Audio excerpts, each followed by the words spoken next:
who hates when I win. The winged victory came to the Louvre in pieces, and people still line up to see her.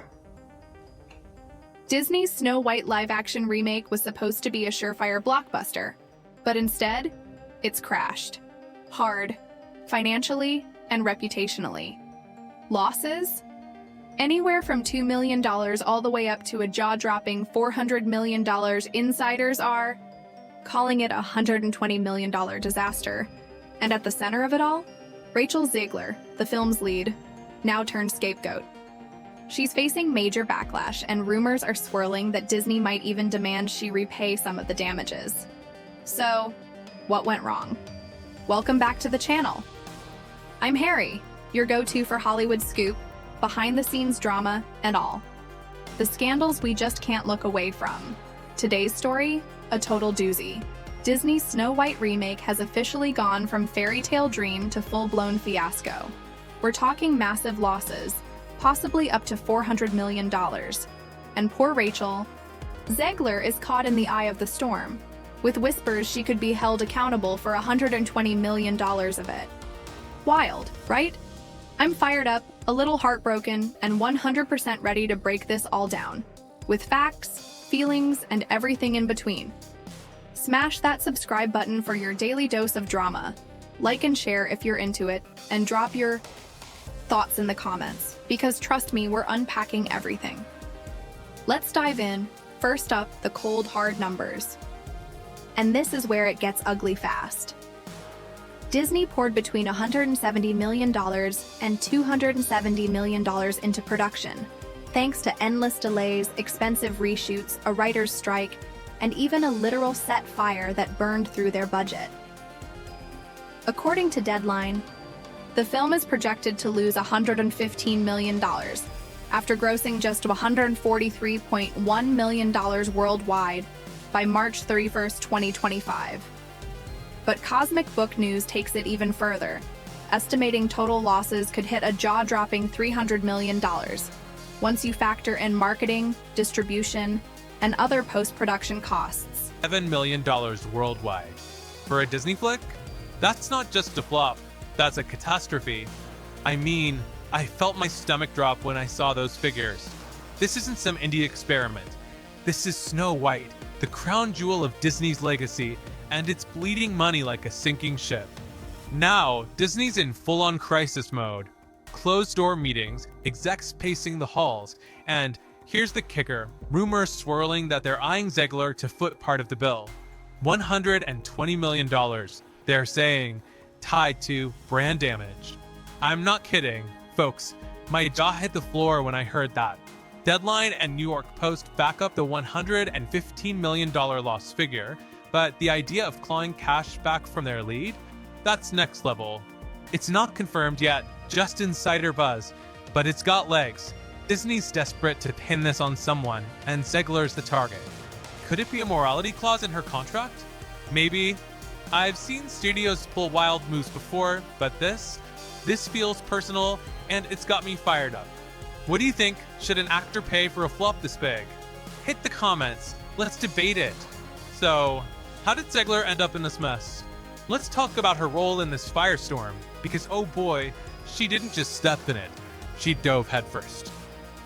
Back in 2022, she sat down with Extra TV, Forbes has the receipts, and trashed the 1937 Snow White, calling the prince a stalker and the love story weird. I get it, she wanted a modern spin, but that hit fans like a slap in the face. This isn't some random IP, it's a classic that's lived in people's hearts for nearly a century. I felt that sting myself. I grew up with that film, and hearing it dismissed like that, ouch! Then she doubled down, saying the remake Snow White won't be saved by the prince. Okay, bold move, but it alienated the nostalgic crowd Disney banks on. Vanity Fair's got her quoted on that, and the backlash was instant.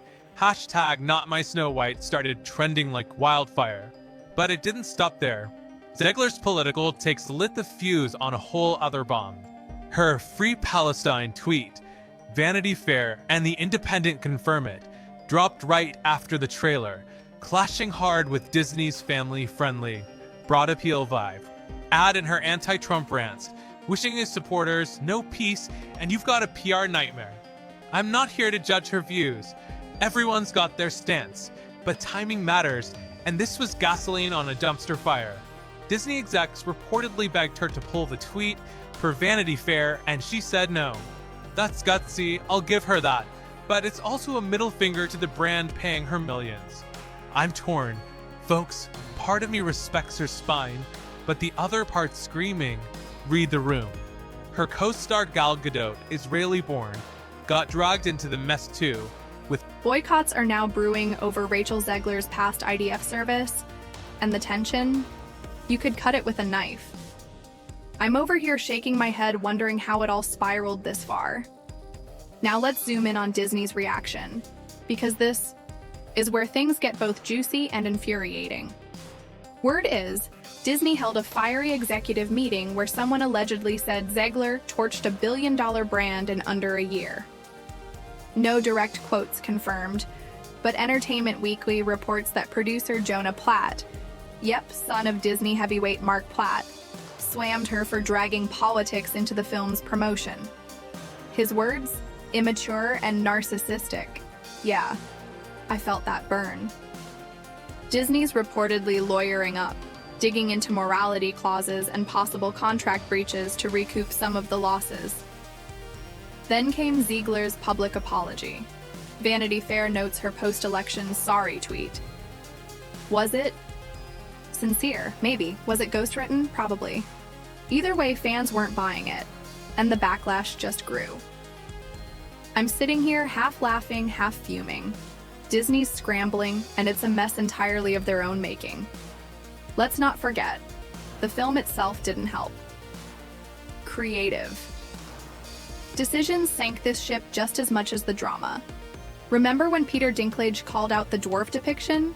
Well, Disney responded by axing the classic 7 dwarfs and replacing them with CGI magical creatures. Fans were not having it. Confused, betrayed, angry, you name it. The studio went all in on modern messaging, pushing empowerment hard, but forgot the fairy tale magic. And that disconnect? Brutal. Screen Rant tore into it, slamming the uneven performances and straight-up creepy CGI.